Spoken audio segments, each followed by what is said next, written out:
Can you imagine that a simple cardboard box hides an entire universe inside? That's exactly what Tino, a very curious mole, discovered. Tino wasn't like the other moles. He didn't enjoy digging tunnels, he preferred observing the strange things he found on the surface. One afternoon, while walking near the forest dump, he saw an old cardboard box with shiny scratches and a hole at the bottom. What if this is more than just a box? He thought as he approached. The wind blew hard, and the box's lid opened by itself. Tino put in a paw. Nothing. He put in his head. Darkness. Finally, he dove in completely, and disappeared. He fell, floating slowly through a tunnel full of colors, lights, and strange smells, as if traveling through a liquid rainbow. When he landed, he found himself in a meadow where the flowers talked and the sky had two suns that laughed. "Welcome to BoxWorld," said a blue flower with glasses. "Here, anything is possible if you imagine it." Tino laughed with delight. He imagined a jelly train, and it appeared. He imagined a cookie tree, and there it was.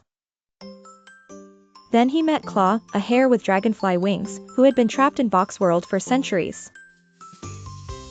"Don't you want to leave?" Tino asked. Claw looked down. Only those who face their fears can find the way out. Together they began to explore. Every corner was more surprising: jelly lakes, cloud bridges, clocks that ticked backward. But soon, something changed. Tino began to forget things: the name of his burrow, his favorite songs, even his own birthday. "This world steals memories to stay alive," Claw explained. "If we don't leave soon, you'll forget who you are." The ground began to shake. The flowers stopped talking. The sun stopped laughing. BoxWorld was turning gray. Tino tried to imagine an exit door, but he couldn't. His mind was full of confusion.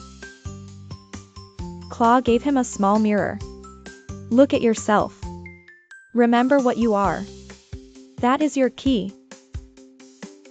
Seeing his reflection, Tino felt a spark of memory. He remembered the song his mole grandmother used to sing to him.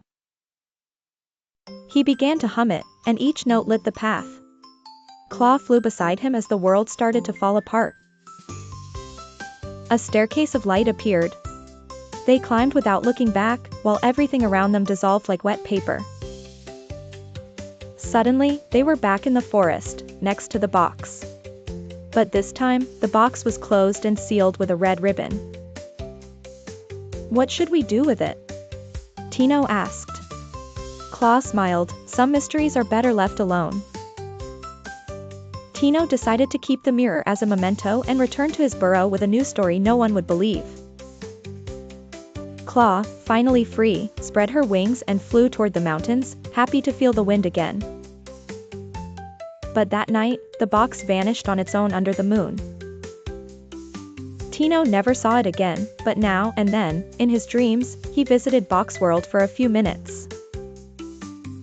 Even though it wasn't all color and laughter anymore, the memory of his identity gave him the strength to return. In the real world, Tino began writing stories about impossible places, helping others imagine without getting lost. One day, another small animal found the mirror, but that's another story.